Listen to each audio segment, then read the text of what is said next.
মুসা আলাইহিস সালাম রওনা করলেন ইউসা ইবনে নুনকে নিয়া, সাথে মাছকে ভাজি করলেন, রওনা হয়ে গেলেন।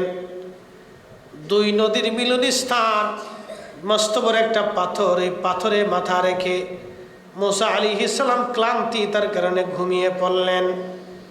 ইউসা ইবনে নুন দেখতেছে মাছটা জিন্দা হয়ে লাফাইয়া লাফাইয়া সাগরের মধ্যে চলে যায়। আল্লাহু আকবার।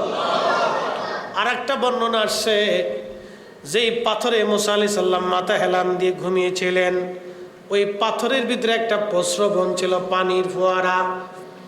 ওই পানির একটা বরকত ছিল। ওই পানি কোনো মূর্তার উপরে, মরা কোনো বস্তুর উপরে পড়লে ওই বস্তুটা জিন্দা হইয়া চলে যাইতো, মরাটা জিন্দা হয়ে যাইতো। সেই প্রস্রবণ ইমাম ইবনে কাসির আল বেদায়ের মধ্যে লিখতেছেন, ওই প্রস্রবণের কারণে মরা জিন্দা হয়ে যাইতো। ওই পানিটা এসে মাছের গায়ে লাগলো, মাছ জিন্দা হয়ে লাফাইয়া লাফাইয়া চলে গেলে। এটা আল্লাহর কুদরত। হযরত ইউসা ভুলে গেলেন মুসা আলাইহিস সালামকে নিয়ে রওনা। আরো একদিন এক রাত পথ চলেছে, বিরাট বড় ক্ষুধা লেগে গেল মুসা আলাইহিস সালামের। আল্লাহরই পয়গম্বর ডাক দিয়ে বলেন, ইউসা রে, ভাজা মাছ ছিল, ক্ষুধা লেগেছে, দাও খেতে বসি। আল্লাহর বান্দা নবী ইউসা ইবনে নুন ডাক দিয়ে বলেন, নবী গো, শয়তান আমারে ভুলিয়ে দিছে, আমার মনেই নাই। আপনি যেখানে পাথরের উপরে মাথা রেখে ঘুমান, দুই নদীর মিলন স্থানে, ওইখানে ভাজা মাছটা জিন্দা হয়ে লাফাইয়া লাফাইয়া চলে গেছে। মুসা কালিমুল্লাহ আলাইহিস সালাম ডাক দিয়ে বলেন, ইউসা ইবনে নুন রে, করছো কি? ওই জায়গার সন্ধান আমি করতেছিলাম। আবার তারা একদিন এক রাত অতিক্রম করে এই জায়গা আসার পরে দেখলেন একজন আল্লাহর বান্দা সবুজ চাদর মোড়া দিয়া, সবুজ চাদরের বিছানা বিছাইয়া মোড়া দিয়া, ওই পাথরেই চাদর মোড়া দিয়ে আল্লাহর বান্দা শুয়ে আছে। মুসা আলাইহিস সালাম যা সালাম দিলেন, আসসালামু আলাইকুম ওয়া রাহমাতুল্লাহ। খিজির আলাইহিস সালাম চাদরের ভিতর থেকে বললেন, এই দেশে কি সালামের প্রচলন আসেনি? বলতেছে, হ্যাঁ। বলে, আপনি কে? বলে, আমি মুসা। তখন হযরত খিজির বলেন, আপনি বনি ইসরাইলের নবী মুসা? বলে, হ্যাঁ। কি জন্য আপনি আমার কাছে আসছেন? বলে, আমার রব আপনার কাছে আমাকে পাঠাইছে, আপনার কাছে একটা বিশেষ জ্ঞান এলেম আছে, ওই এলেমটা আমি জানার জন্য আসছি। খিজির আলাইহিস সালাম ডাক দেয়া বলেন, আপনি সবর করতে পারবেন না, ধৈর্য ধরতে পারবেন না। এলেমটা আমার কাছে, যে এলেম আছে সেটা আপনার কাছে নাই, আপনার কাছে যেটা সেটা আমার কাছে নাই। আপনি যে বিদ্যা শিখার জন্য আসছেন, এই বিদ্যা শিখার জন্য আপনার ধৈর্য ধরতে পারবেন না। মুসা আলাইহিস সালাম বলেন, ইনশাআল্লাহু মিনাস সাবিরিন, আল্লাহ চাহে তো আমি ধৈর্য ধারণকারীদের অন্তর্ভুক্ত হব, আপনি আমারে রাখেন। বলে, রাখতে পারি, আমার কোনো কাজে আপনি প্রশ্ন করতে পারবেন না। আমি যে কাজ করব এই কাজে আপনি প্রশ্ন করতে পারবেন না। দেখেন, আউলিয়া কেরামের সোহবতে যাইতে হবে। আল্লাহর কোরআনে আল্লাহ এইভাবে লিখে দিচ্ছে। ওরা বেদাত আর শিরিক খুঁজে পেয়েছে। আরে বাজারে তো মাল ফরমালিন থাকে, পচা গলা থাকে, 2 নম্বর থাকবে, তার জন্য তার বাজার নষ্ট না। বাজারে মানুষ যা বন্ধ করে না, মাজারে তো 2 নম্বর থাকবে। কিন্তু তাই বলে এদেশের মুসলমান সঠিক ওলিদের মাজারে যাইতে বন্ধ হবে না। কথা বলেন ঠিক না বেটে? সমস্ত উম্মত থেকে তোমাদেরকে আমি সর্বশ্রেষ্ঠত্ব দিলাম। কিসের জন্য দিলেন আল্লাহ? আরবিতে একটা প্রবাদ আছে, শরফুল মাকিনা ওয়া শরফুল মাকান। শরফুল মাকানে ও শরফুল মাকিন। কিছু জায়গার কারণে মানুষের দাম বাড়ে, কিছু মানুষের কারণে জায়গার দাম বেড়ে যায়। এই সিফাতুলের দাম হুজুর কেবলার কারণে বাড়ছে। কি কথা কন না কেন? বাগদাদের দাম হুজুর গাউসে পাকের কারণে বেড়ে গেল। মদিনাতুল মুনওয়ারার দাম আমার নবীর কারণে বাড়ছে। আমাদেরও দাম নবীর কারণে বাড়ছে। কথা বলেন ঠিক কিনা? আমাদের মর্যাদা আল্লাহ আমার রসুলের কারণে আমাদের বাড়ায় দিলেন। যদি নবীকে জিন জাতির মধ্যে পাঠাইতেন আমাদের 4 পয়সা মূল্য ছিল না। যদি ফেরেশতা জাতির মধ্যে নবীরে পাঠাইতেন আমাদের 4 পয়সাও দাম ছিল না। খায়রা উম্মাতিন কুনতুম খায়রা উম্মাতিন উম্মাহ, তোমরা শ্রেষ্ঠ জাতি। আদম শফিউল্লাহ থেকে ঈসা রুহুল্লাহ পর্যন্ত যত জাতি পৃথিবীতে আসলো কাউকে আল্লাহ কুনতুম খায়রা উম্মাহ বলেন নাই, আমাদেরকে আল্লাহ বললেন। মুসা আলাইহিস সালাম আল্লাহ বলেন, মুসা এই উম্মত তোমার জন্য বরাদ্দ না, এটা আমার আখিরি নবীর জন্য বরাদ্দ। মুসা আলাইহিস সালাম আল্লাহকে ডাক দেখে, রাব্বি উম্মতের দাম যদি এটা হয় তো নবীর দাম কত? আল্লাহ ওই নবীর উম্মত আমারে বানায় দাও। আল্লাহু আকবার, জোরে বলেন। কোরআন বলতেছে, ওয়াইদ আখাযাল্লাহু মিসাকান নাবিয়্যিনা লামা আতাইতুকুম মিন কিতাবিন ওয়া হিকমাতিন সুম্মা জাআকুম রাসূলুম মুসাদ্দিকুল লিমা মাআকুম লা তুমিনুন্না বিহি। আল্লাহ রোজাজলে 3টা মহাসম্মেলন করছিলেন। 3টা মহাসম্মেলন, একটা সম্মেলন সমস্ত মানব জাতি নিয়ে। আল্লাহ বলেন, আলাস্তু বিরব্বিকুম, আমি কি তোমাদের রব নই? সেই দিন আমরা বলেছিলাম বালা। আর একটা সম্মেলন আমাদেরকে বানানোর আগে ফেরেশতা জাতি নিয়ে, وَإِذْ قَالَ رَبُّكَ لِلْمَلَائِكَةِ إِنِّي جَاعِلٌ فِي الْأَرْضِ خَلِيفَةً, মানব জাতি প্রতিনিধি খলিফা আমি আল্লাহ দুনিয়ার মধ্যে পাঠাবো। খলিফা খলিফা খলিফা। এখন প্রশ্ন করেন তো, আমরা কি আল্লাহর খলিফা হতে পারছি? খলিফা কি জুতা চুরি করবে? খলিফা কি মিথ্যা বলবে? খলিফা কি মানব ঠকাবে? খলিফা কি নামাজ ছাড়বে? খলিফা কি রোজা ছাড়বে? খলিফা কি হজ ছাড়বে? খলিফা কি যাকাত ছাড়বে? খলিফা কি রসুল থেকে দূরে থাকবে? সুন্নতের আমল থেকে দূরে থাকবে? নবীর কদমের গোলামি কি করবে না? এরা খলিফা হতে পারে না। খলিফা ছিলেন হুজুর গাউসে পাক, হুজুর মহিউদ্দিন আব্দুল কাদের জিলানী, হুজুর গাউসে পাক খাজা বাবা আজমিরি, দাতাগঞ্জে বাক্স হযরতে বাহাউদ্দিন নাজমুল বুখারী, মুজাদ্দিদ আল ফিসানি, 12 আউলিয়া, বদর শাহ আউলিয়া, 360 আউলিয়া। ওলিরা হলো আল্লাহর দেওয়া জমিনের খলিফা। কথা বলেন ঠিক না বেটে?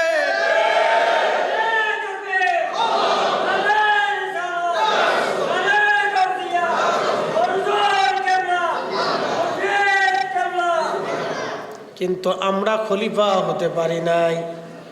খলিফা যোগ্যতা আমাদের নাই। খলিফার মতো খলিফা আমরা হতে পারি নাই। আল্লাহর প্রতিনিধি। এটা একটা সম্মেলন ছিল আল্লাহর। আর একটা সম্মেলন আল্লাহ করলেন সমস্ত নবীদেরকে নিয়ে।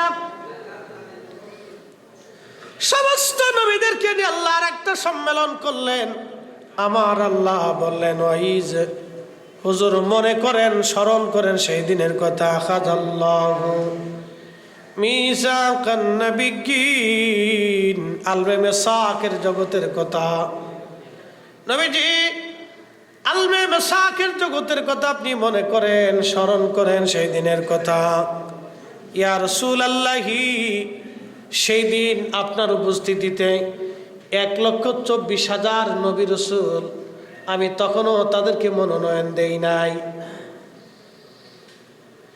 আদম আলাইহিস সালাম, শীশ আলাইহিস সালাম, জাকারিয়া, আইয়ুব, ইউসুফ, ইয়াকুব, ইসহাক, ইব্রাহিম, মুসা, ঈসা, হারুন, উযাইর, জুবাইর আলাইহিমুস সালাম, কাউরে আমি আল্লাহ নবুয়ত দেই নাই। ইমরান, ইয়াহইয়া আলাইহিমুস সালাম, কাউকে আমি আল্লাহ নবুয়ত দেই নাই। সবাইরে বসাইলাম, বসায় বললাম সবাইরে নবুয়ত দিব, কিতাব দিব, হিকমত দিব, মুজিজা দিব। কিন্তু শর্ত হলো একটা, সুম্মা জাআকুম রাসূল, যখন কেউ নবী হয় নাই তখন আমার নবী রাসূল। আল্লাহু আকবার। হ্যাঁ, কোরআন বুঝলে আর কিচ্ছু বোঝা লাগে না, খালি কই সহিহ হাদিস দেন, কোরআন শরীফ থেকে বুঝলে শেষ। সুম্মা জাআকুম রাসূল, আমার এই রাসূল তোমাদের মাঝে যাবে, যখন কেউ নবুয়তি পায় নাই তখন আমার নবী রাসূল। মুসাদ্দিকুল লিমা মাকুম, হক সহ, কোরআন সহ, সত্য সহ, দিন সহ আমার এই নবী যাবে। কিন্তু শর্ত হলো তোমাদের একটা, লা তুমিনুন্না বিহি, তোমরা ঈমান আনবা। আমার দিকে তাকান, হযরত আদম সফিউল্লাহর কালেমা, ওনার উম্মতের কালেমা লা ইলাহা ইল্লাল্লাহ। আদম সফিউল্লাহ, মুসা আলাইহিস সালামের উম্মতের কালেমা লা ইলাহা ইল্লাল্লাহ। মুসা কালিমুল্লাহ, ঈসা রুহুল্লাহর উম্মত লা ইলাহা ইল্লাল্লাহ, ঈসা রুহুল্লাহ। ইব্রাহিম খলিলুল্লাহ উম্মতের কালেমা লা ইলাহা ইল্লাল্লাহ, ইব্রাহিম খলিলুল্লাহ। সুলাইমান আলাইহিস সালামের কালেমা লা ইলাহা ইল্লাল্লাহ, সুলাইমান নবিউল্লাহ। কিন্তু আদম নবীর নিজের কালেমা লা ইলাহা ইল্লাল্লাহ, মুহাম্মাদুর রাসূলুল্লাহ সাল্লাল্লাহু আলাইহি সাল্লাম। আদম আলাইহিস সালাম থেকে ঈসা রুহুল্লাহ পর্যন্ত সবাই এই কালেমার উপরে সাক্ষ্য দেওয়ার কারণে নবী হয়েছে। যদি আমার নবীর কালেমার সাক্ষ্য তারা না দিত, নবী হতে পারত না। আল্লাহ ডাক দিলেন, তোমরা কি মেনে নিলা? কোরআন বলতেছে কলু, সব নবীরা সেই দিন বলল আকরারনা, আমরা মেনে নিলাম, শর্ত মেনে নিলাম, এই নবীর উপর ঈমান আনলাম, তিনি মুহাম্মদুর রাসূলুল্লাহ সাল্লাল্লাহু আলাইহি সাল্লাম মেনে নিলাম। চিৎকার মেরে জোরে বলবেন কি ইয়া রাসূলুল্লাহ।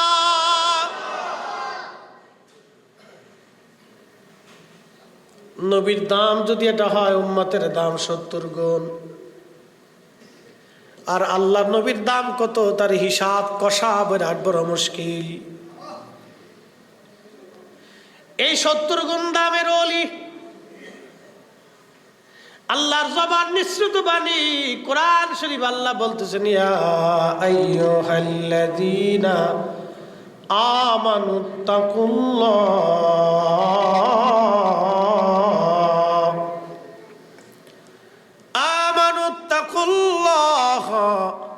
ওয়া কুনু মা'আস সাদিকিন।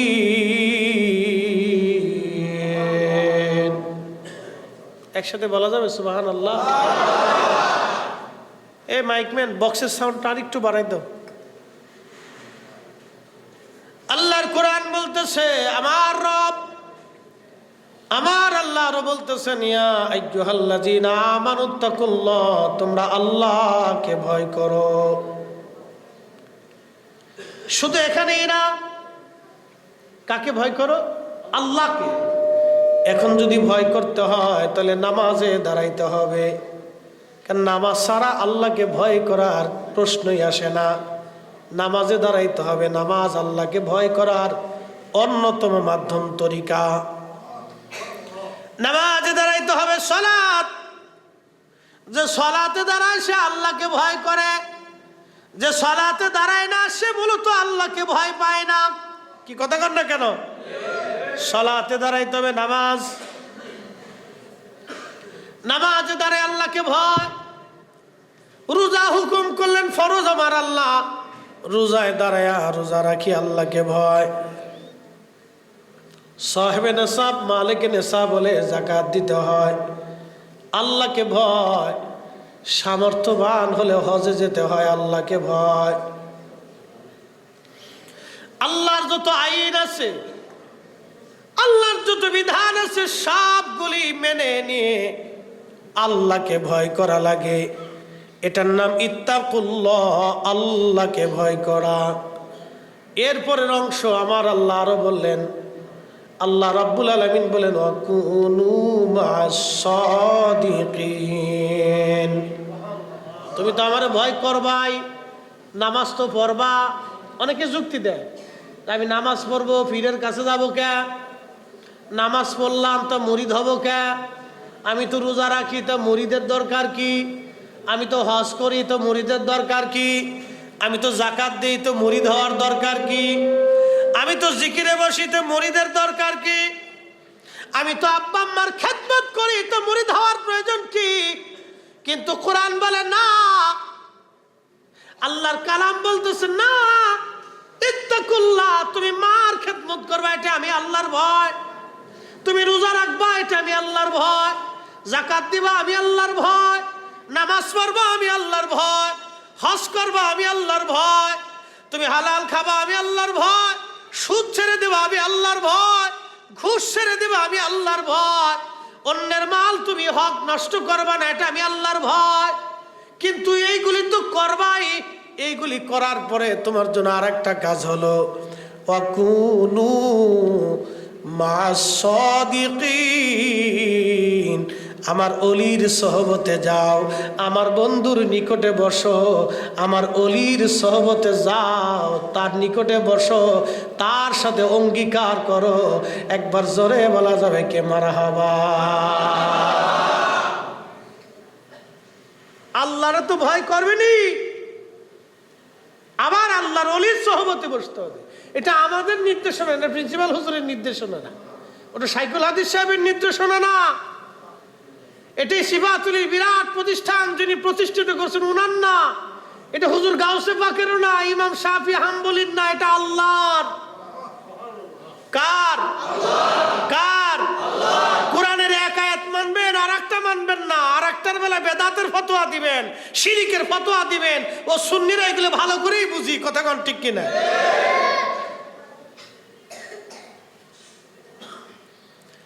কোরআন শরীফের একটা দিক মানবেন আর একটা মানবেন না, তা হবে না। এই জন্য আল্লাহর ওলিদের বায়াত আজকে থেকে না, ইসলামের সাহাবা ইকরামের পর থেকে অনেকে বলে সাহাবীরা কার কাছে মুরিদ ছিল? সাহাবীরা সরাসরি আল্লাহর নবীর কাছে মুরিদ ছিল, ঠিক কি না? সাহাবীরা সরাসরি রাসূলের মতো এত বড় পীর, এত বড় মুর্শিদ, আল্লাহু আকবার। তাওহীদেরই মুর্শিদ আমার মুহাম্মাদের নাম, মুর্শিদ মুহাম্মাদের নাম, ওই নাম জপলেই বুঝতেই পারি, ওই নাম জপলেই বুঝতেই পারি, খোদারে কালাম মুর্শিদ মুহাম্মাদের নাম। আমার নবীর মতো মুর্শিদ আর নাই, কথা বলেন, আমার নবীর মতো মুর্শিদ। তাহলে সাহাবীরা ওই মুর্শিদের কাছে বায়াত ছিল, পৃথিবীর শ্রেষ্ঠ মুর্শিদ, পৃথিবীর শ্রেষ্ঠ মুর্শিদের কাছে সাহাবীরা বায়াত। এই জন্য কোন সাহাবী আর কারো কাছে বায়াত হওয়া লাগে নাই। এত বড় মুর্শিদ বাদ দিয়া অন্য মুর্শিদের কাছে যাওয়া যাবে না, নবীর চাইতে বড় মুর্শিদ আর নাই। এই জন্য আমার নবীর সাহাবীরা ওই মুর্শিদের কাছে তারা বায়াত ছিল। এমন বায়াত, এমন অঙ্গীকার ওই মুর্শিদের কাছে করেছে, নিজের জীবন, যৌবন, মাল সামানা, সন্তান সন্ততি সব আল্লাহ রাহে কোরবানি করে দিছে। ওই মুর্শিদের কদমে, আমার নবীর কদমে সাহাবীরা কোরবানি হয়ে গেছে। এই জন্য এই মুর্শিদের মতো দামি মুর্শিদ আর সৃষ্টি জগতে নাই।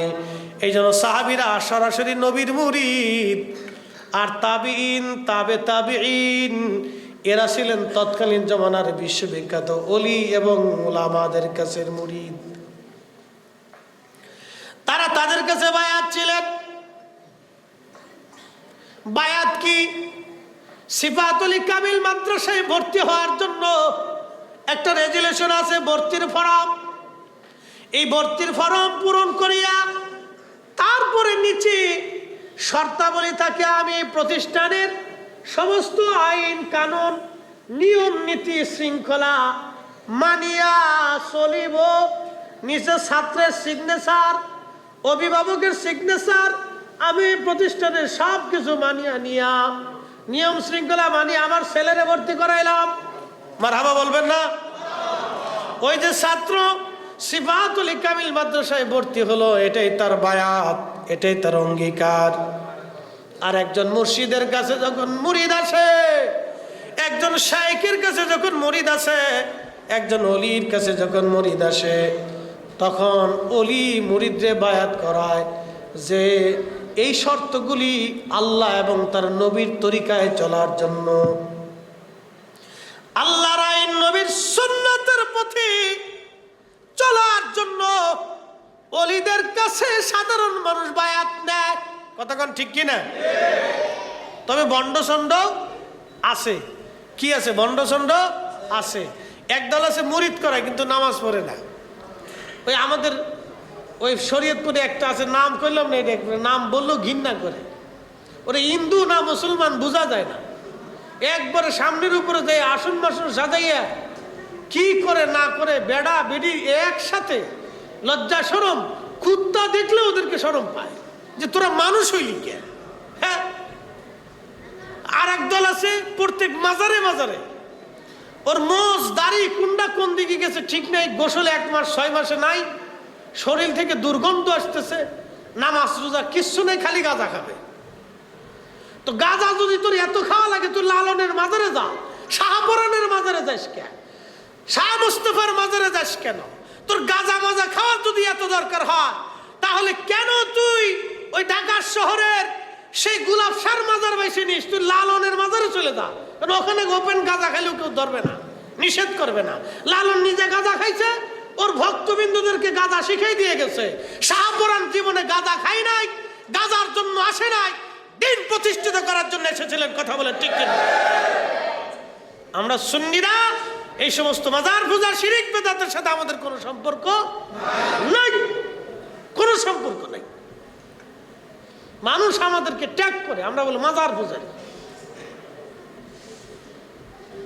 এই সমস্ত আউল ফাউল মানুষের জন্য আজকে আপনি চিন্তা করেন, খান জাহান আলী রহমতুল্লাহ মাজারের পাশে বসে গাঁজা খায়, এগুলির বাইরে গিয়া মাজার শরীফ থেকে বের করে দিয়ে এই চক্রাকারের খাদেমগুলি সকালে একদল, দুপুরে আর এক দল, রাত্রে আর এক দল, চক্রাকারের খাদেম।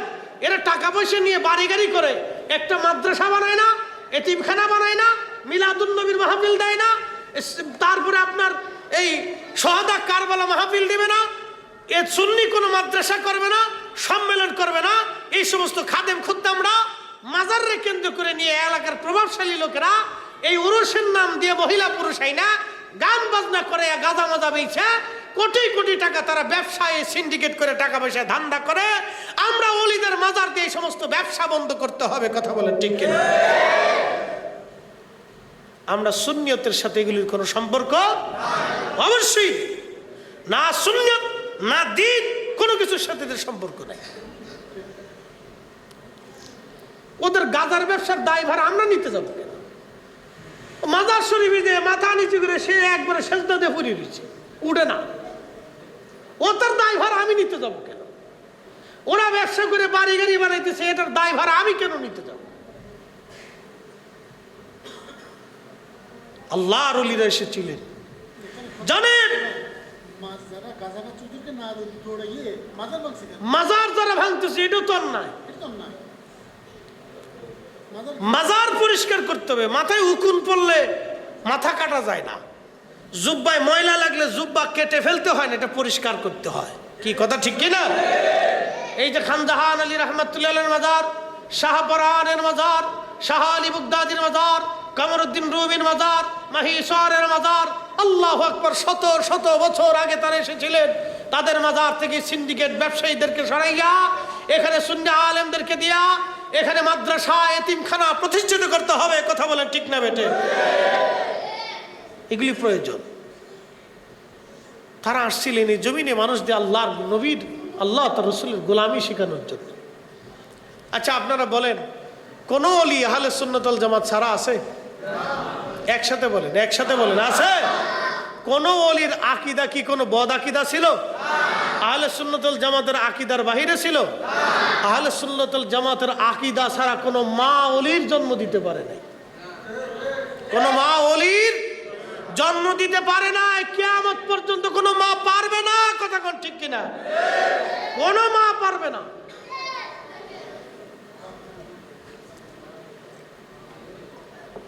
প্রিয় ভাইরা আমার, আমরা ওলিদেরকে মানি, তাদের বায়াত মানি, কিন্তু শর্ত আছে। এই যে হক্কানি ওলি দ্বারা পীর মাশায়েখ যেন তারা মানুষদেরকে বায়াত করান, এই সিলসিলা আজকের না। সূরা মুমতাহিনার 12 নম্বর আয়াতের দিকে যদি আপনি তাকান, আল্লাহ বলেন, হাবিব, মুমিন নরনারীরা যদি আপনার কাছে আসে, আপনি তাদেরকে বায়াত করাবেন। প্রথম শর্ত, বায়াত আপনি করাবেন। আল্লাহু আকবার। শর্ত দিয়ে দিলেন আমার আল্লাহ, চুরি করবে না, চুরি করবে না। কালেমার উপরে আগে বায়াত করাইলেন। চুরি করবে না, রাহাজানি করবে না, জেনা করবে না, বহতান করবে না, গীবত করবে না।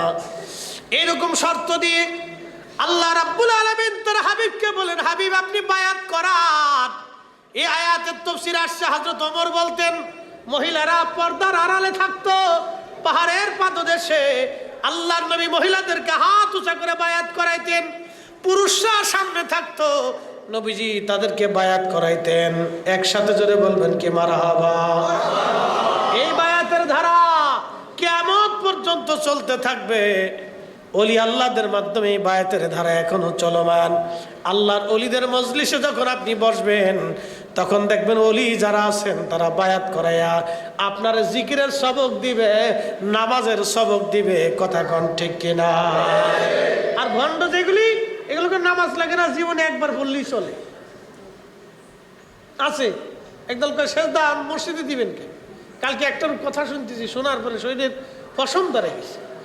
মসজিদে সেজদা দিবেন কেন? সেজদা দিবেন হলো ওই মানুষের কলবে আল্লাহ থাকে, ওই মানুষের দিবেন। চিন্তা করছেন, ওর সেজদা নিয়ে দিছে মানুষের সামনে, মানে ও বুঝাইতে চায় ওই যে ওর ঠাকুর, ওই ঠাকুরের সেজদা দিবেন।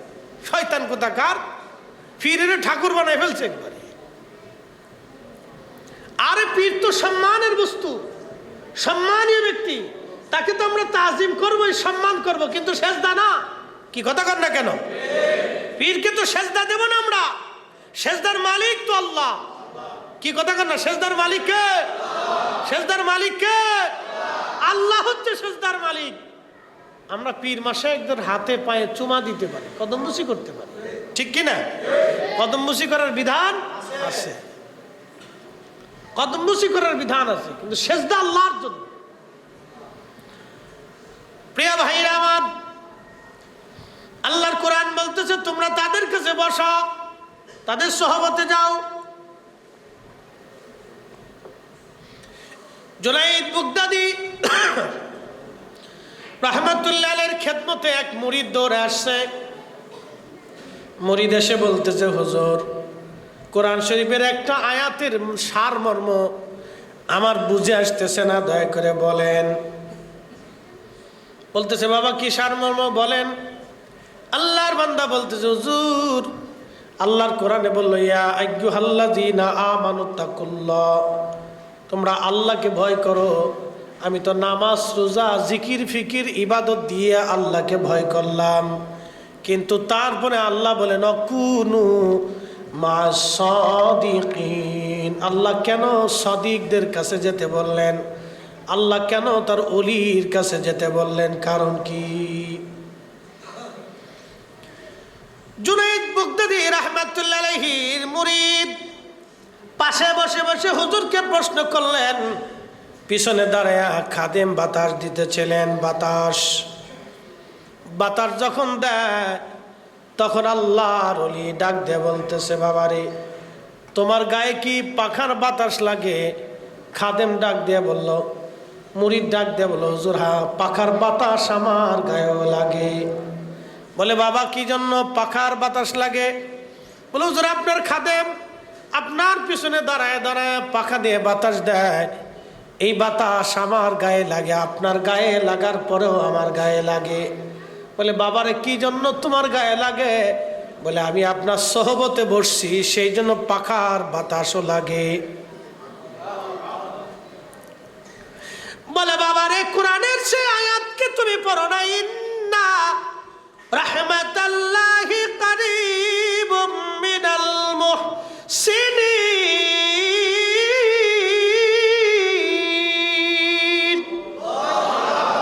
নিশ্চয় আমার রহমত, আমার মুহসিন, আমার ওলি, আমার বন্ধু, আমার মেহবুব, আমার পেয়ারা বান্দার নিকটবর্তী থাকে।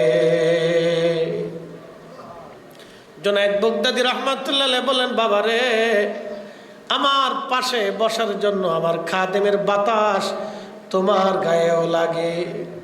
তার অর্থ হলো, আমার সোহবতের জন্য যদি আমার খাদেমের পাখার বাতাস আমার গায়ে লাগার পরও তোমার গায়ে লাগে। আল্লাহ পাক নামাজের হুকুম দিলেন, ইত্তাকুল্লাহ দিয়ে রোজার হুকুম দিলেন, হজের হুকুম দিলেন, জাকাতের হুকুম দিলেন, আমলের হুকুম দিলেন, হক হালালের হুকুম দিলেন, হালাল হারামের হুকুম দিলেন। ইত্তাকুল্লাহ দিয়ে আল্লাহ সব কোরআনের আইন মানার হুকুম দিয়ে দিলেন। এরপরে ওয়াকুনু মাস সাদিকিন দিয়ে আল্লাহ তার অলি সোহবতে বসতে বলেন। এই জন্য অলিদের উপরে আল্লাহর রহমত অবারিত নাজিল হতে থাকে। আমার পাখার বাতাস যদি তোমার গায়েও লাগে, তাহলে অলিদের কাছে আসলে খোদার রহমত থেকে ওই বান্দারা মাহরুম হয় না, জুদা হয় না। এই জন্য আমার আল্লাহ তার অলিদের কাছে যাইতে বলছে। জোরে বলেন মারহাবা। আল্লাহু আকবার। কি চমৎকার ব্যাখ্যা ছিল তাদের, কি চমৎকার ব্যাখ্যা। শোনেন আপনারা, গাঞ্জটির কাছে গেলে গাঁজা কিভাবে বানানো যায়, খাওয়া যায়, শেখা যায়, ঠিক কিনা? যারা নেশা করে এদের কাছে গেলে কিভাবে নেশা করে বোঝা যায়। নেশার দৃষ্টি বুঝবেন। যারা ওই যে গাড়ি চালায়, ড্রাইভার আছে, তাদের কাছে গেলে গাড়ি চালানোর অভিজ্ঞতা জানবেন আপনি। যারা বাবরসি আছে, তাদের সহবতে বসলে বাবরসিগিরি রান্না বান্নার বিদ্যা বুঝবেন। যিনি ইঞ্জিনিয়ার, তার কাছে গেলে ইঞ্জিনিয়ারিং বুদ্ধি বুঝবেন। যিনি ডাক্তার, তার কাছে বসলে, তার সহবতে থাকলে ডাক্তারি শেখা যায়। আল্লাহর অলিদের কাছে গেলে অলি হওয়া যায়। কথা বলেন ঠিক কিনা?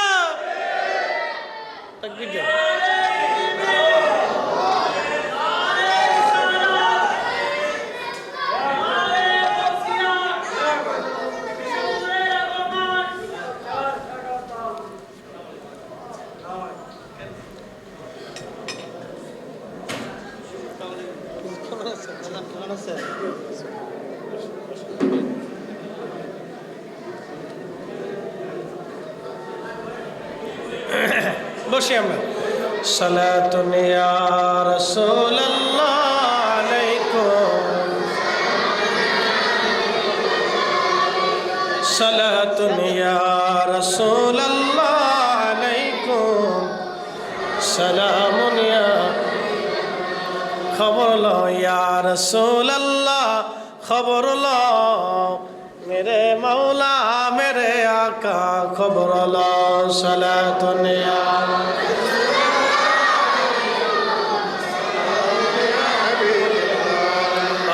सलातुन या रसूलल्लाह अलैकुम सलामुन या हबीबल्लाह। বন্ধুগণ আমার, আল্লাহর ওলিদের মজলিসে বসলে কি হয় আমি কোরআন শরীফ থেকে আপনাদেরকে বুঝাইলাম। শুধু এইখানে না বাবাজি, অলির কাছে গেলে অলি হওয়া যায়, অলির কাছে না গেলে অলি হওয়া যায় না। আল ইলমু আলিমান, ইলম দুই ধরনের। ইলমুল লিসান একটা জবানের ইলম। সিফাতুল কামিল মাদ্রাসায় যদি ভর্তি হন, শাইখুল হাদিস সাহেবের কাছে বসলে আপনি হাদিসের বিদ্যা শিখবেন। মুফাসসির যারা আছেন, উস্তাদুল আসাতিজাদের কাছে গিয়ে বসলে কোরআনের তাফসীরের বিষয় বুঝবেন। যাদের ফিকহের বিষয়ে যদি জানতে চান, মুফতি যারা আছেন, ফিকহের ক্লাসের মুফতি সাহেবদের কাছে গেলে বসবেন। আদাব ক্লাসে আদাব বুঝবেন, বালাগাতে বালাগাত, মান্তিকে মান্তিক, ফাসাহাতে ফাসাহাত।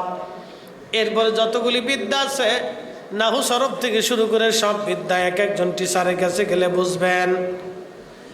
আল্লাহর ওলির কাছে গেলে দুইটা বিদ্যা শেখা যায়। একটা এলমে শরীয়ত আর একটা এলমে তরিকত। এই এলমে তরিকত শিক্ষা দেওয়ার জন্য আমার আল্লাহ মুসা নবীরে খিজির আলাইহিস সালামের কাছে আল্লাহ পাঠাইছেন। সূরা কাফে মুসা আলাইহিস সালামকে আল্লাহ খিজিরের কাছে পাঠাইলেন। খিজির আলাইহিস সালামের ইতিহাস অনেক বড় লম্বা, যদি বলতে যাই তাহলে অনেক সময় লাগবে। আল্লাহর বান্দার বাগানে খিজির আলাইহিস সালামের মতো হায়াত কেউ পায় নাই। ওনার জন্ম কেউ বলেছেন হাবিল কাবিল যে মারামারি করেছিল কাবিলের বংশে উনি জন্ম নিয়েছিলেন। আবার কেউ বলেছেন না, তিনি ইব্রাহিম আলাইহিস সালামের জমানায় জন্ম নিয়েছিলেন। তিনি বাদশাহ জুলকারনাইনের উজির ছিলেন। সেইখান থেকে ওনার এত বড় লম্বা হায়াত আসলো, উনি মুসা আলাইহিস সালামের জমানা পর্যন্ত জিন্দা ছিলেন। একবার জোরে বলা যাবে কি সুবহানাল্লাহ? কেউ বলেছিলেন উনি নবী, কেউ বলছেন না উনি ওলি, মত পার্থক্য আছে। কেউ বলছে উনি নবী, কেউ বলছে ওলি। হযরত মুসা আলাইহিস সালাম ওয়াজ করতে লাগছে। একজন আল্লাহর বান্দা দাঁড়ায় বলল, মুসা রে, এই জমানার মধ্যে সবচাইতে জ্ঞানী ব্যক্তিকে, কারে এলেম বেশি? মুসা আলাইহিস সালাম বলেন, আমি নবী, আমারই এলেম বেশি। আল্লাহ ডাক দিয়ে বলেন, মুসা রে, হয় নাই, তোমার চাইতেও বড় আলেম এলেমওয়ালা আমি আল্লাহ নিজে বানায়া রাখছি। আল্লাহু আকবার। তোমার চাইতে বড় এলেমওয়ালা বানায় রাখছি। সেটা কি এলেম? আল্লামনাহু মিন লাদুন্না ইলমা। ইলমে লাদুন্নি ইলমুল কালব, ইলমুল কালব। যে এলেমের কারণে খাজা বাবা আজমিরি বিরাট আনা সাগরের পানি একটা লুটার ভিতরে এনেছিলেন। সুবহানাল্লাহ বলা যাবে না? ভারতে পানি সাইডে দিয়া কুমিল্লা, ফেনী, নোয়াখালী, লক্ষ্মীপুরের বিরাট একটা অংশ পানির নিচে চলে গেল। আমাদের কাছে যদি ওই বিদ্যা থাকতো তাহলে বোতল ধইরা সব পানি এক বোতলে নিয়ে আসতাম। খাজা বাবার কাছে যে বিদ্যা ছিল ওটা যদি আমার কাছে থাকতো তো পানি ছেড়ে দিছে, আমি বোতল ভরে নিয়ে চলে আসতাম। যাও, এই বিদ্যা আমাদের কাছে না, এটা খাজা বাবার কাছে ছিল। শাহজালাল আমিনী মুজাররদি এমন এক বিদ্যার মালিক ছিলেন। জায়নামাজ বিছাই দিল, পানি কথা শুনলো, জায়নামাজ বিছাইয়া নদী পার হয়ে গেল। তিনি এমন এক বিদ্যার মালিক ছিলেন। আল্লাহু আকবার। খিজির আলাইহিস সালামকে আল্লাহ একটা বিদ্যা দিলেন, ইলমে লাদুন্নি। আল্লামা ইমাম নাসাফি তাফসীরে নাসাফির মধ্যে লেখেন, মা হাসাল লিল আব বিতরিকিল ইলহাম। হযরত খিজির আলাইহিস সালাম এই বিদ্যা আল্লাহর ইলহামের মাধ্যমে জানতে পারতেন। ইলহাম তো এখনো চালু, কিন্তু আমার কাল মরা। আল্লাহ আমার কাছে পাঠান না, কারণ এটা ধারণ করার ক্ষমতা আমার নাই। এই বিদ্যা ধারণ করার ক্ষমতা আমার কাছে নাই। পারমাণবিক বিজ্ঞানীরা পারমাণবিক সম্পর্কে বিরাট বড় জ্ঞানী। আমার দেশের যিনি কৃষি কাজ করে তারে যদি নিয়া ওই রূপপুর পারমাণবিক কেন্দ্রে নিয়ে যদি তারে চাকরি দিয়ে দেন, আর যদি তারে কোন ভাইরে পারমাণবিক কেন্দ্রে তুমি চাকরি করে এটা সুন্দর করে নির্মাণ করে দাও, কৃষক যেমন পারবে না, আমরা ইলমুল কালবের অধিকারী হতে পারি নাই। এই জন্য আল্লাহ আমাদের কালবে ইলহাম করে না। কথা কোন ঠিক কিনা? যারা পারে না আরে খালি বেদাত বেদাত বেদাত।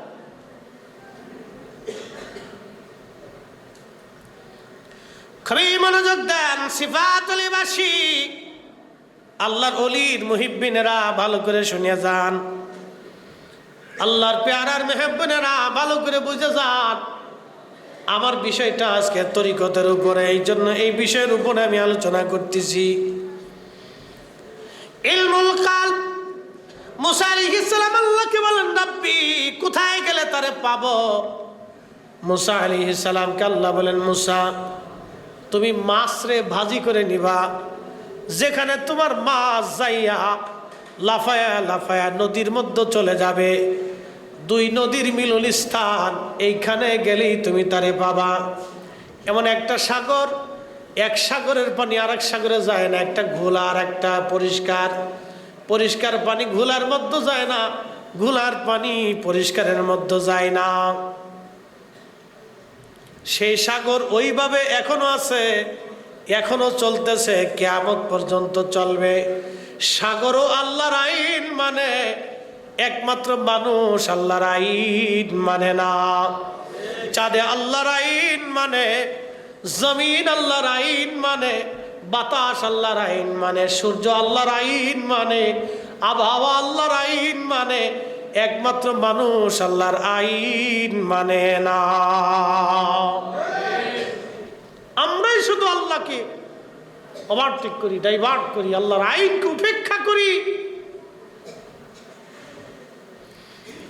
শুনিয়া যান সিফাতুলিবাসী, মুসা আলাইহিস সালাম রওনা করলেন ইউসুফ ইবনে নুনকে নিয়া, সাথে মাছকে ভাজি করলেন, রওনা হয়ে গেলেন।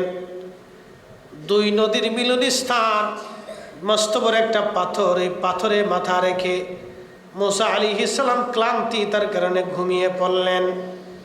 ইউসুফ ইবনে নুন দেখতেছে মাছটা জিন্দা হয়ে লাফাইয়া লাফাইয়া সাগরের মধ্যে চলে যায়। আল্লাহু আকবার। আর একটা বর্ণনা আসছে, যেই পাথরে মুসা আলাইহিস সালাম মাথা হেলান দিয়ে ঘুমিয়েছিলেন, ওই পাথরের ভিতরে একটা প্রস্রবণ ছিল, পানির ফোয়ারা। ওই পানির একটা বরকত ছিল। ওই পানি কোনো মূর্তার উপরে, মরা কোনো বস্তুর উপরে পড়লে ওই বস্তুটা জিন্দা হইয়া চলে যাইতো, মরাটা জিন্দা হয়ে যাইতো। সেই প্রস্রবণ ইমাম ইবনে কাসির আল বেদায়ের মধ্যে লিখতেছেন, ওই প্রস্রবণের কারণে মরা জিন্দা হয়ে যায়। তো ওই পানিটা এসে মাছের গায়ে লাগলো, মাছ জিন্দা হয়ে লাফাইয়া লাফাইয়া চলে গেলে, এটা আল্লাহর কুদরত। হযরত ইউসুফ ভুলে গেলেন মুসা আলাইহিস সালামকে নিয়ে রওনা। আরো একদিন এক রাত পথ চলেছে, বিরাট বড় ক্ষুধা লেগে গেল মুসা আলাইহিস সালামের। আল্লাহরই পয়গম্বর ডাক দিয়ে বলেন, ইউসুফে ভাজা মাছ ছিল, ক্ষুধা লেগেছে, দাও খেতে বসি।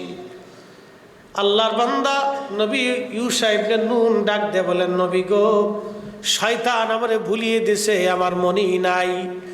আপনি যেখানে পাথরের উপরে মাথা রেখে ঘুমান, দুই নদীর মিলন স্থানে, ওইখানে ভাজা মাছটা জিন্দা হয়ে লাফাইয়া লাফাইয়া চলে গেছে। মুসা কালিমুল্লাহ আলাইহিস সালাম ডাক দিয়ে বলেন, ইউসুফ ইবনে নুন রে, করছো কি? ওই জায়গার সন্ধান আমি করতেছিলাম। আবার তারা একদিন এক রাত অতিক্রম করে এই জায়গা আসার পরে দেখলেন একজন আল্লাহর বান্দা সবুজ চাদর মোড়া দিয়া, সবুজ চাদরের বিছানা বিছাইয়া মোড়া দিয়া, ওই পাথরেই চাদর মোড়া দিয়ে আল্লাহর বান্দা শুয়ে আছে। মুসা আলাইহিস সালাম যা সালাম দিলেন, আসসালামু আলাইকুম ওয়া রাহমাতুল্লাহ। খিজির আলাইহিস সালাম চাদরের ভিতর থেকে বললেন, এই দেশে কি সালামের প্রচলন আসেনি? বলতেছে হ্যাঁ। বলে আপনি কে? বলে আমি মুসা। তখন হযরত খিজির বলেন, আপনি বনি ইসরাইলের নবী মুসা? বলে হ্যাঁ।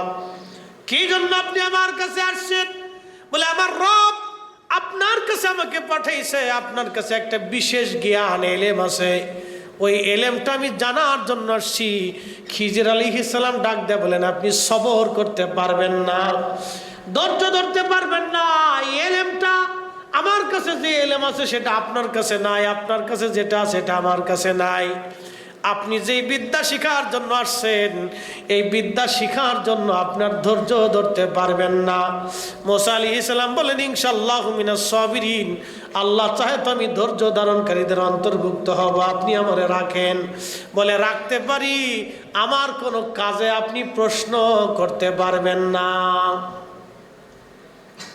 আমি যে কাজ করব এই কাজে আপনি প্রশ্ন করতে পারবেন না। দেখেন, আউলিয়া কেরামের সোহবতে যাইতে হবে। আল্লাহর কোরআনে আল্লাহ এইভাবে লিখে দিচ্ছে। ওরা বেদাত আর শিরিক খুঁজে পেয়েছে। আরে বাজারে তো মাল ফরমালিন থাকে, পচা গলা থাকে, 2 নম্বর থাকবে, তার জন্য তার বাজার নষ্ট না। বাজারে মানুষ যা বন্ধ করে না, মাজারে তো 2 নম্বর থাকবে। কিন্তু তাই বলে এদেশের মুসলমান সঠিক ওলিদের মাজারে যাইতে বন্ধ হবে না। কথা বলেন ঠিক না বেঠিক?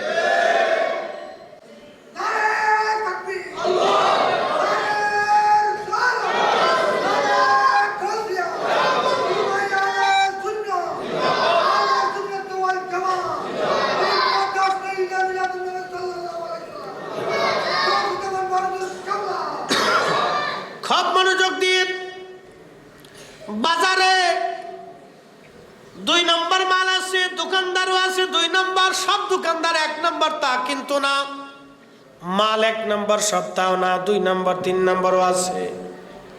ফরমালিন সারা ফরমালিনওয়ালা সব আছে, আপনি পাবেন। তাই বলে কেউ কিন্তু বাজার করা বন্ধ করে নাই। আপনার বাজার যদি বন্ধ না হয় তাহলে মাজার অলিদের জগতে, পীর মাশায়েখদের জগতে 2 নম্বর আছে।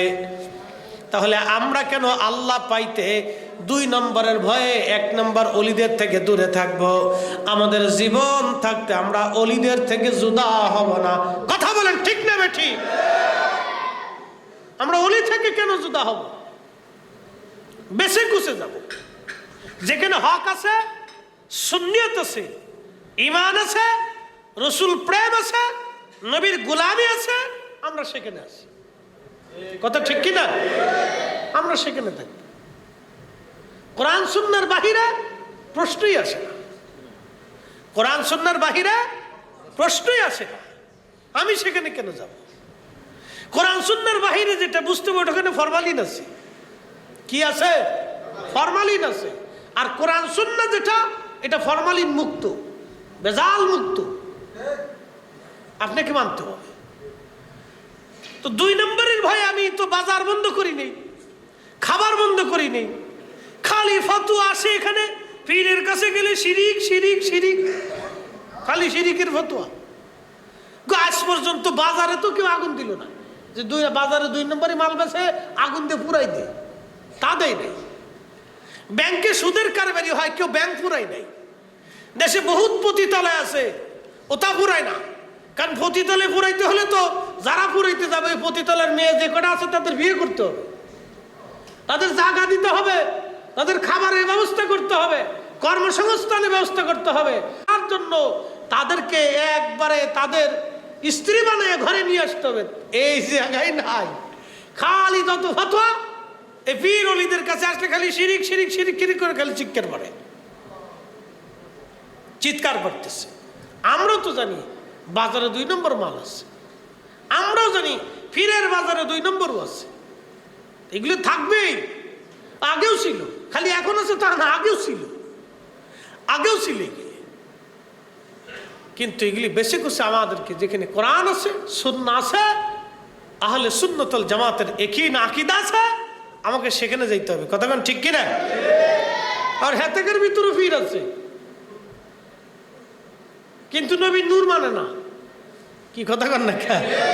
দুরূদ সালাম মানে না, রাসূলের ইশক মানে না। এই বেলায় গেলে সেই বেলায় নাই, এটাও আছে। এটা বুঝে সুঝে আপনাদেরকে নিতে হবে। প্রিয় উপস্থিতি, আল্লাহর ওলি যারা, তাদেরকে মেনে চলতেই হবে। মুসা আলাইহিস সালাতু ওয়াস সালাম বলেন, হুজুর আপনার সাথে আমারে রাখেন। বলে ধৈর্য ধরতে পারবেন না? পারবো। 2 জনে পথ চলতে লাগলেন। একটা নদী পার হওয়া লাগবে। একটা নৌকায় উঠলেন। মাঝি খিজির আলাইহিস সালামকে দেখে চিনে ফেলছে।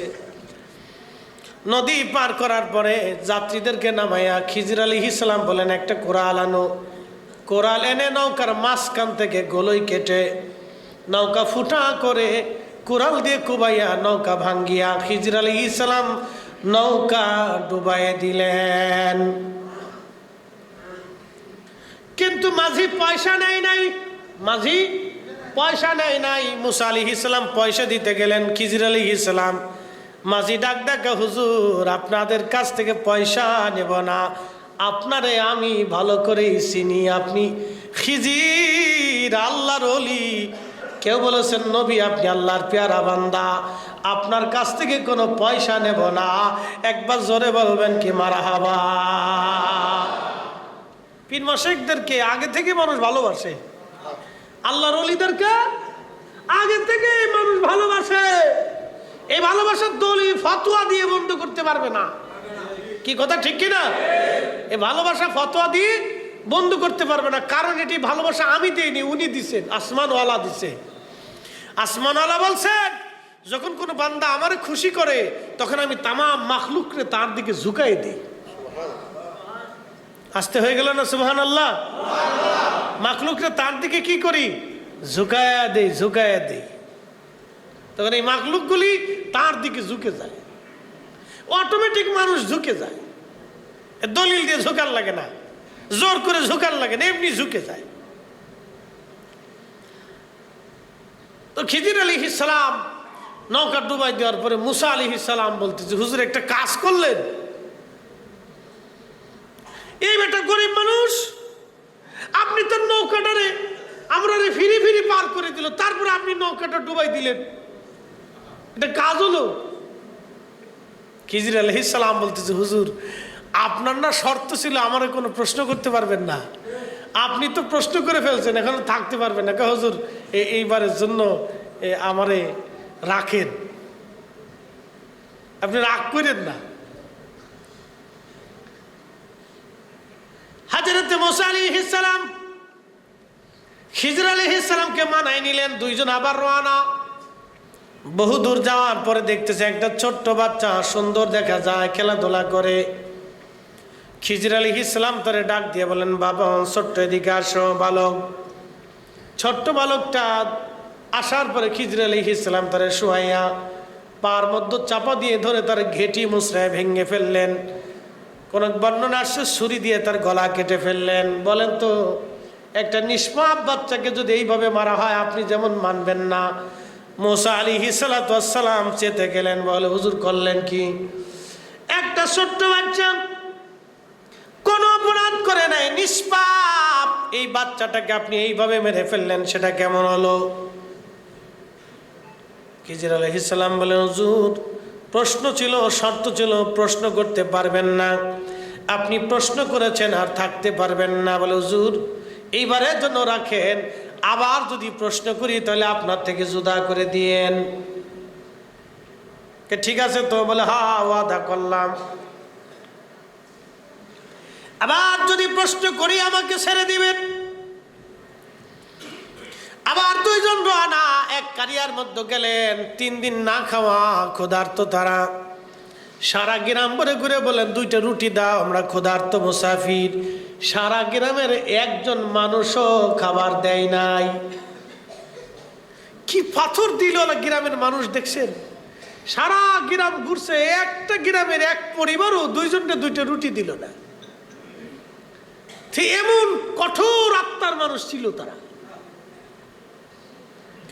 এত কঠিন। এজন্য আমরা সর্বশ্রেষ্ঠ, আমাদের অলিরা সেরা।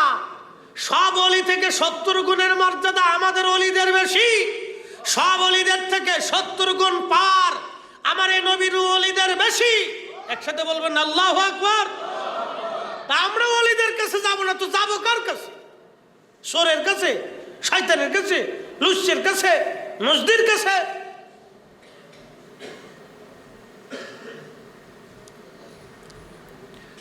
বন্ধু আমার, হযরত খিজির আলাইহিস সালাম মুসা আলাইহিস সালাম বের হতে লাগলেন।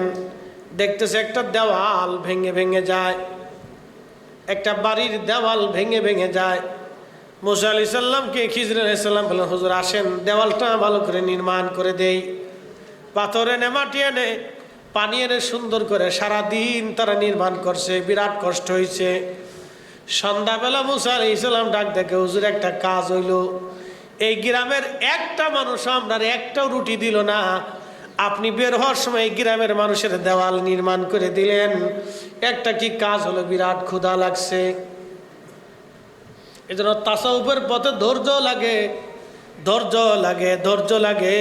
অলিদের 40 বছরের সাধনা হয়, 30 বছরের সাধনা হয়, 12 বছরের সাধনা হয়।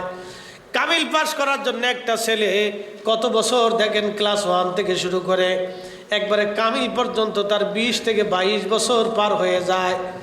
2 যুগ একটা ছেলে একটা সার্টিফিকেটের জন্য পরিশ্রম করলো, মাস্টার্স কমপ্লিট করতে একটা ছেলের 2 যুগ পার হয়ে যায়, কিন্তু আল্লাহ নবীর গোলামির জন্য সে 6 মাসও পরিশ্রম করে না। আর খালি লাফায় আল্লাহ পাইলাম না, নবী পাইলাম না। দুনিয়ার একটা সার্টিফিকেটের জন্য 2 যুগ কাটাই দিয়েছেন আপনি। ভার্সিটির বারান্দায় বারান্দায়, স্কুলের বারান্দায় বারান্দায়, কলেজে কলেজে, সকাল 10টা থেকে বিকেল 4টা, বৃষ্টি বাদল নাই, ঝড় তুফান নাই, দৌড়াইছেন, গাড়ি পান নাই, পায়ে হেঁটে আসছেন। দুনিয়ার এক ছোট্ট সার্টিফিকেটের জন্য যদি আপনি এত পরিশ্রম করলেন, তাসাউফের বিদ্যা জানার জন্য আল্লাহর ওলির সোহবতে, আল্লাহর ওলির দরবারে কত সময় আপনি দিছেন আগে বলেন? এজন্যই তো আমরা সুফি পাই না। এক সুফি চলে গেলে আর এক সুফি আসে না। এই ক্লাস বন্ধ হয়ে যাচ্ছে, এই দর্শ বন্ধ হয়ে যেতেছে। আগে সুফিরা তাদের খানকার ভিতর বসে দর্শ দিত, এখন 2-1টা আছে ওই বিভিন্ন মাজার টাজার দিয়ে ঘুরে, হয়েছে ওরা জটলা চটলা ফটলা, বিড়ি খায়, গাঁজা খায়, নামাজ পড়ে না। এখানে একটা তরিকা আছে। এখানে তরিকা কি জানেন? এই তরিকা একটাই, বিড়ি খাবে, গান টান বাজাবে, এই গাঁজা মাজা খাবে, জটলা চটলা, গোসল মোসল করে না, পয় পরিষ্কার থাকে না। এটা একটা তরিকা আছে। এটার মতি, এটা ও মতি, এটা ও কাম কাজ পায় না, সব কিছু সাইডে দিয়ে ও কাম করে বেড়াইতেছে। এই জন্য আমাদের তাসাউফের ক্লাসের দর্শ বেশি বেশি দরকার, ঠিক কিনা? এই তাসাউফের ক্লাসের দর্শ দরকার। এই জন্য এই দর্শে জিকিরের তালিম, তরবিয়ত, এই সব কিছু এগুলোর দরকার। বেশি বেশি বসতে হবে দর্শে। দুনিয়ার সার্টিফিকেট পাওয়ার জন্য এত দৌড়াইলেন, তা আখিরাতের মুক্তির জন্য তাসাউফের দর্শে আপনি বসতে পারবেন না, পীর মাশায়েখদের দর্শে আপনি বসতে পারবেন না। বসতে হবে মুর্শিদের চরণ বিহনে এ জীবন মিশে। ওরে আল্লাহ নবীর গভীর তত্ত্ব, ওরে আল্লাহ নবীর গভীর তত্ত্ব কামেলের কাছে, মুর্শিদের চরণ বিহনে এ জীবন মিশে। হযরত খিজির বলেন, হুজুর আর আপনি থাকতে পারবেন না, শর্ত শেষ। মুসা আলাইহিস সালাম বলেন, হ্যাঁ শর্ত অনুযায়ী চলে যাব, কিন্তু আমারে আগে বলে দিয়ে যান 3টা ঘটনার হাকিকত কি। খিজির আলাইহিস সালাম বলেন, প্রথম হাকিকত হলো নৌকা ডুবাই দিয়েছিলাম। নৌকা এই জন্য ডুবাইছিলাম, এ দেশের বাদশাহ বিরাট বড় জালিম, সে সমস্ত নৌকাগুলি সিজ করে নিয়ে যাবে তার যুদ্ধের কাজে লাগানোর জন্য। যে মাঝি আমাদের নদী পার করাইলো, মাঝিটা গরিব মানুষ, আমাদের কাছ থেকে পয়সা নেয় নাই। আমি খিজির নৌকাটাকে ডুবাইয়া দিয়া ওই জালিম বাদশাহ থেকে মাঝিরে নৌকা আমি হেফাজত করলাম, যাতে এই জালিম চলে যাওয়ার পরে সে নৌকা উঠাইয়া মেরামত করে এই নৌকা চালাইয়া সংসার চালাইতে পারে। একবার জোরে বলা যাবে কি আল্লাহু আকবার? এটা হাকিকতের বিদ্যা, হাকিকতের। ওমা তাদরি নাফসু মাদা তাকসিবু গাদা। কোরআন বলতেছে মানুষের জন্য আগামীর সময়টা কি এটা আল্লাহ ছাড়া কেউ জানে না। কিন্তু খিজির আলাইহিস সালাম কেমনে বলে দিল, এই জালিম বাচ্চা নৌকা নিয়ে যাবে, আর সে গরিব মানুষ নৌকা চলে গেলে না খেয়ে থাকবে, বাচ্চা কাচ্চা কষ্ট পাবে, আমি এটারে ডুবাই দিয়ে হেফাজত করে দিলাম। একসাথে বলবেন আল্লাহু আকবার। ওলিদের এরকম কিছু কাজ আছে যেগুলো হাকিকত পূর্ণ, বোঝা যায় না, হাকিকত পূর্ণ, এটা হাকিকতে ভরা। বলে দ্বিতীয়টা কি, এত সুন্দর বাচ্চা জবাই করে দিলেন, হত্যা করলেন, কতল করলেন, কারণ কি? খিজির আলাইহিস সালাম বললেন, দেখেন এই বাচ্চাটা বড় হলে কাফের হবে, কট্টর কাফের, সে তার ইমানদার বাবা মারে কাফের বানানোর চেষ্টা করবে। এই জন্য এই বাচ্চাটারে হত্যা করে দিয়ে আমি ইমানদার বাবা মার ইমানের হেফাজত করেছি। একবার জোরে বলা যাবে কি মারহাবা? দেখেন কত গভীর তত্ত্ব, কত গভীরের কথা, যে সেই বেঈমান হবে আর বেঈমান করবে। তো মানুষ ইমানদার হবে না বেঈমান হবে, আল্লাহ ছাড়া তো কেউ জানে না। সেই লৌহে মাহফুজের লিখিত সংবিধান আল্লাহ খিজির আলাইহিস সালামের কাছে পাঠাই দিছে। খিজির আলাইহিস সালামের কাছে যদি এই সংবিধান আসে, আর আমার রসুলের বেলা যখন আমরা বলি আল্লাহ জানে নবী জানে, তখন ভাই সাহেবরা আপনাদেরকে সিরিকি সিরিকি সিরিকি সিরিকি কি কথা কর না কেন? ভাই সাহেবরা আপনাদেরকে বেদাতি বেদাতি বেদাতি কয় কি? আর ১৬ লক্ষ সাহাবী এক বাক্যে বলতো আল্লাহু ওয়া রাসূলুহু আলাম, আল্লাহ জানে নবী জানে, আল্লাহ জানে নবী জানে, আল্লাহ জানে নবী জানে, আল্লাহ জানে নবী জানে। এই জন্য আমরা সুন্নিরা কই আল্লাহ জানে নবী জানে, আল্লাহ জানে নবী জানে। কথা কর না, ঠিক কিনা? ঠিক, আল্লাহ জানে নবী জানে। এটা আমরা আগে কইছি না, ১৬ লক্ষ সাহাবী বলছে। কত লক্ষ সাহাবী? ১৬ লক্ষ, ১-২ জন সাহাবী না, ১৬ লক্ষ সাহাবী বলছে। মুসা আলাইহিস সালাম বলল, হুজুর ৩ নাম্বারটা কি? দেওয়াল নির্মাণ করে দিলেন, ওরা খাবার দিল না আমরা রে। এমন জালিমের জালিম, সারা গ্রাম ঘুরছি, প্রত্যেক বাড়ি বাড়ি গেছি, একটা রুটিও দিছে না। বলতেছে হুজুর এই সারা গ্রামের মানুষ কত বড় জালিম তো দেখছেন।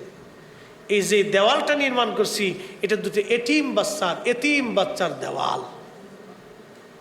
বাবা মারা গেছে, মারা যাওয়ার আগে কিছু সোনা দানা আর টাকা পয়সা এতিম বাচ্চাদের জন্য এই দেওয়ালের নিচে, মাটির নিচে এসে গেঁথে রাখছে।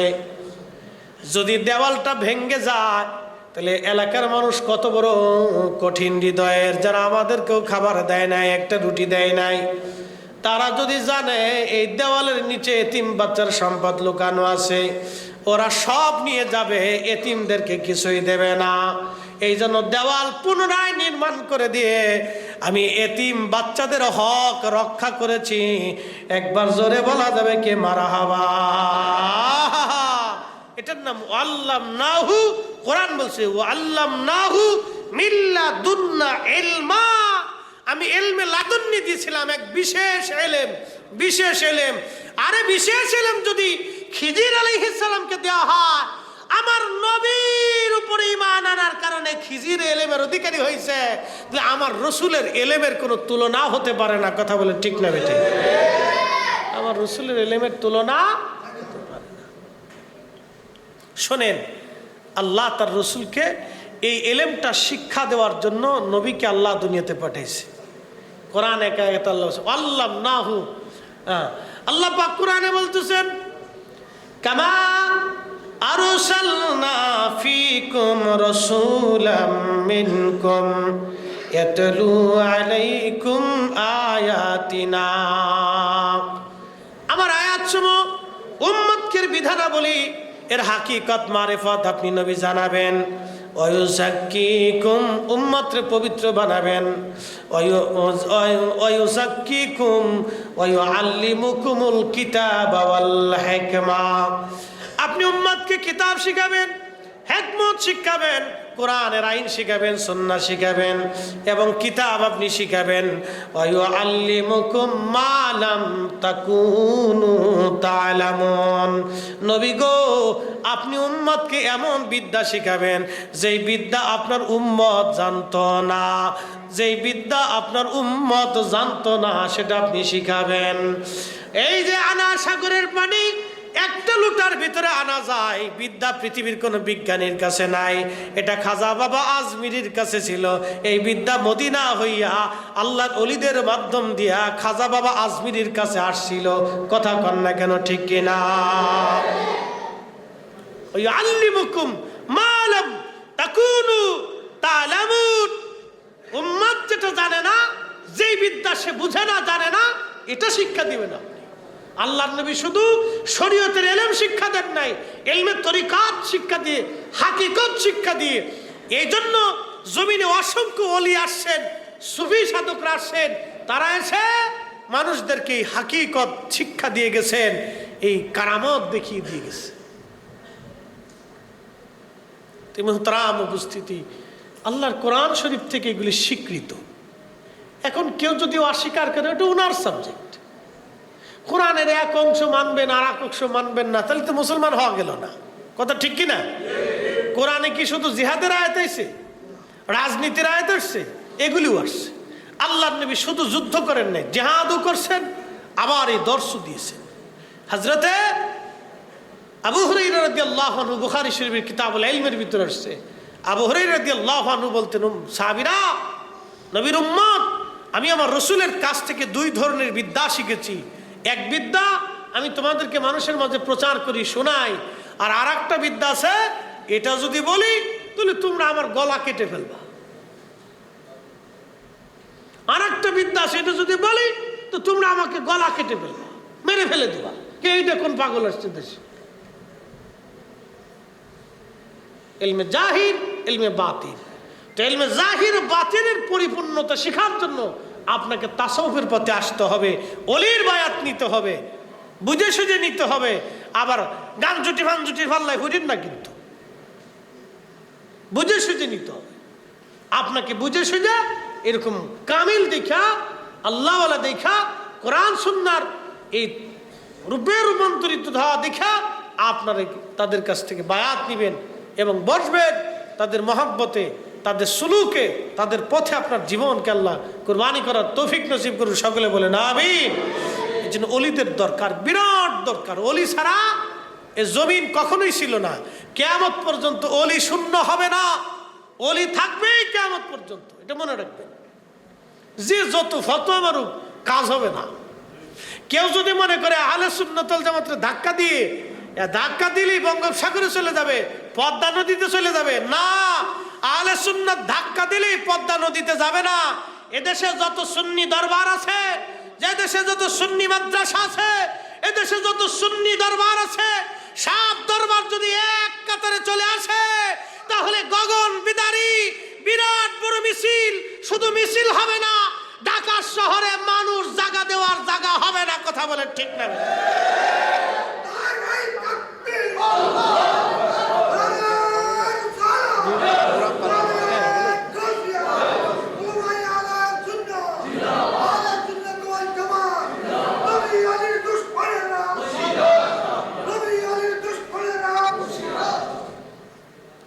মনে রাখেন, এত সুন্নি আছে, এখনো যদি আপনি দাঁড়ান, ইয়া নবী সালাম আলাইকা বলে দাঁড়ানোর পরে দেখবেন 100%-এর 99% মানুষ দাঁড়ায় গেছে। 100%-এর 99 জন দাঁড়ায়, একজন বাঁকা হতে পারে, কিন্তু 99 জন দাঁড়ায় যায়। তার মানে মানুষ এখনো রসুলের মহাব্বতের দিকে ঝুঁকে আছে। কথা ঠিক কিনা? এখনো মানুষ নবীর মহাব্বতের দিকে ঝুঁকে আছে, কিন্তু ইমাম সাহেব হয়ে গেছে উল্টে, মুসল্লি কথা বলতে পারে না, চুপচাপ থাকে। বুঝতে পারছেন? এই জন্য আপনাদেরকে বুঝতে হবে, আহলে সুন্নাত ওয়াল জামাত কেউ যদি মনে করে ধাক্কা দিয়ে একবারে বঙ্গোপসাগরে দিতে, না, এটা শাহজালালের জামাত, শাহ মাকদুমের জামাত, 12 আউলিয়া, 360 আউলিয়া, অসংখ্য অলির জামাত। এখানে ভারতে, পাকিস্তানে, দেশে, উজবেকিস্তানে, তুর্কমেনিস্তানে, তাজিকিস্তানে, উজবেকিস্তানে, চেচনিয়া, বসনিয়া, রাশিয়া, ইউরোপে, আমেরিকাতে, আল্লাহু আকবার, অসংখ্য অলি, কোটি কোটি, আফ্রিকাতে, আরবে, আজমে কোটি কোটি আহলে সুন্নাত ওয়াল জামাতের অনুসারী। কথা বলেন ঠিক না বেটে? সারা বাংলাদেশের হাজার হাজার সুন্নি দরবার এক জায়গায় যদি আসে, এ জাতিরে যদি কেউ খেপাই তোলে তো অস্তিত্ব থাকবে কারো?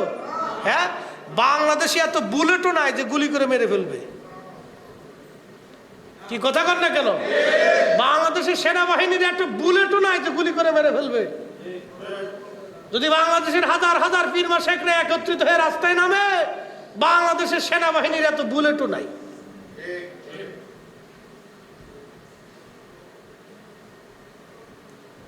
এই জন্য সময়ের দাবি ঐক্যবদ্ধ হওয়া।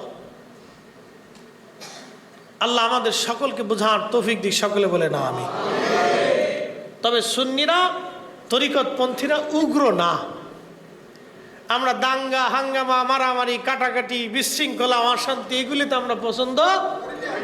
আমাদের মুহিব্বিন, মুরিদিন, আশিকিন ভাই তরিকতপন্থী সুন্নি, আমরা এগুলো তাদেরকে শিখাই না। আমরা শিখাই সহমর্মিতা, ভালোবাসা, উচ্ছৃঙ্খল না, বিশৃঙ্খল না, আমরা আদব শিক্ষা দিই। কি কথা ঠিক কিনা? তবে এগুলি কিন্তু দুর্বলতা না, পৃথিবীতে যেই সময় যখনই সুফিরা খেপেছে তখনই বহুজনের রাজত্ব ধ্বংস হয়েছে।